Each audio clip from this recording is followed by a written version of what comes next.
देसाई यांच्या साखरपुड्याला जमलेले समाज बांधव आणि भगिनी आणि मित्रमंडळी यांचं पहिले मी सुस्वागतम सुस्वागतम सुस्वागतम करते.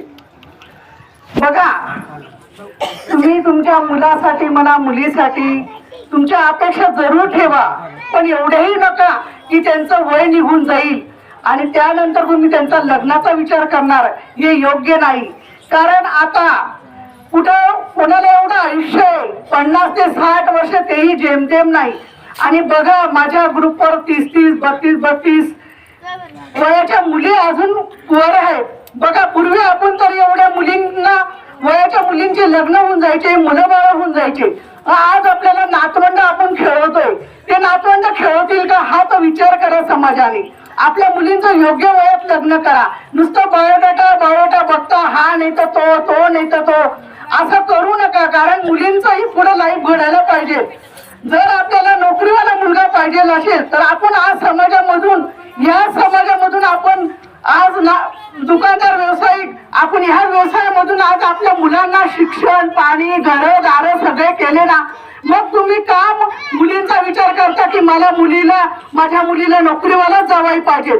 अहो, नोकरीवाला आज नोकरी तरी कुठे 2012 पासून सरकारी गव्हर्नमेंट नोकरी नाही. मग तुम्ही नोकरीचा काय विचार करता? कारण व्यावसायिक मुलगा तुमच्या मुलीसाठी काही करणार नाही का? त्याच्याही आता मी बघते, बऱ्याच गावांना फिरते, मोठ्या मोठ्या सिटीमध्ये फिरते, तिथं मोठमोठी दुकानं आहेत, त्यांचे एवढे 2-2, 3-3 मजली घरे आहेत.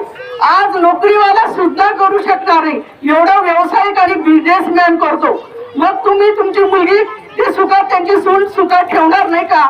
आणि MA BA झालेल्या मुली सुद्धा म्हणता की मला नोकरीवालाच मुलगा पाहिजे. पहिले तुम्ही तुमच्या मुलीला नोकरी लावा ना, मग तुम्ही मुलगा नोकरीवाला शोधा. नुसतं नोकरी बघून हे नका करू.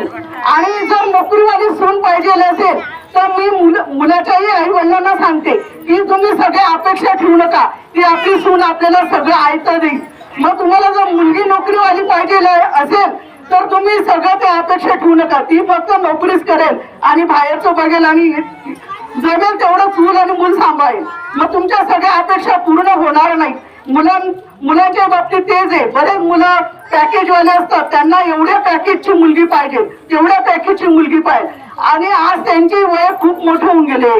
बघा, समाजात प्रत्येक समाजामध्ये ही परिस्थिती झालेली की नोकरीपेक्षा व्यावसायिक सुद्धा छान कमवतो. तोही सगळ्या मुलांना आपल्या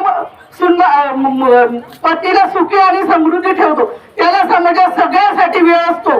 तो कुठेही कधीही रजा काढण्याची त्याला गरज पडत नाही. तो कुठेही समाजात हजर असतो. तो आपल्या मुलीला जेव्हा पटेल तेव्हा घेऊन जाऊ शकतो.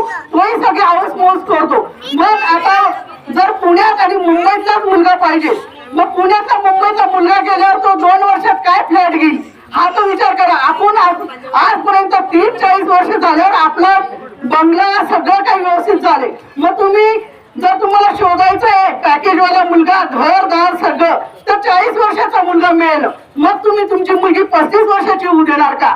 मग तिचं पुढचं लाईफ कसं घडणार? ती पुढच्या त्या येणाऱ्या संततीचं कसं लाईफ घडवेल?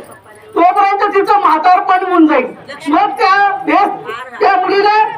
मुलाबाळासाठी तिचं लाईफ घडण्याचं जे वय असतं ते कमी होऊन जाईल. हे तर लक्षात ठेवा. आपल्या नुसत्या अपेक्षा बघू नका, त्यांचं भविष्यही बघा.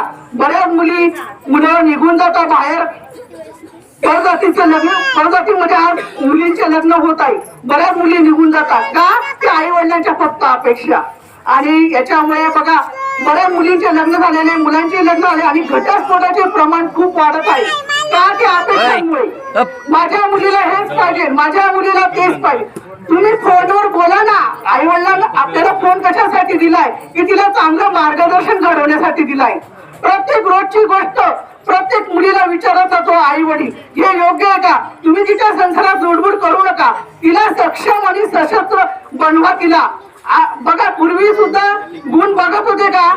आपल्यावर कोणी गुण बघितले का? आपली 1 जून तारीख राहायची कॅटलॉग वरची आणि कुणाला माहित राहायचं नाही जन्मतारीख. आणि आता गुण बघता तरी मग काय घटस्फोट होतात? कारण कशामुळे की तुमचे मन जुळत नाही आणि तुम्हाला फक्त नाशिक पुणे मुंबईचा मुलगा पाहिजे. अहो, तिथं ते 2 जण गेल्यावर त्यांना जे वरिष्ठ असतात घरातले, ते मार्गदर्शन करतात नवीन मुलींना. आपल्या मुलीला असं घर बघा की ते एकत्र कुटुंबातलं बघा, त्यामध्ये एकत्र कुटुंबात तिला ते संस्कार लागतात, मुलाला असो का मुलीला असो. एवढं सांगू इच्छिते. काही चुकलं असेल तर क्षमा मागते.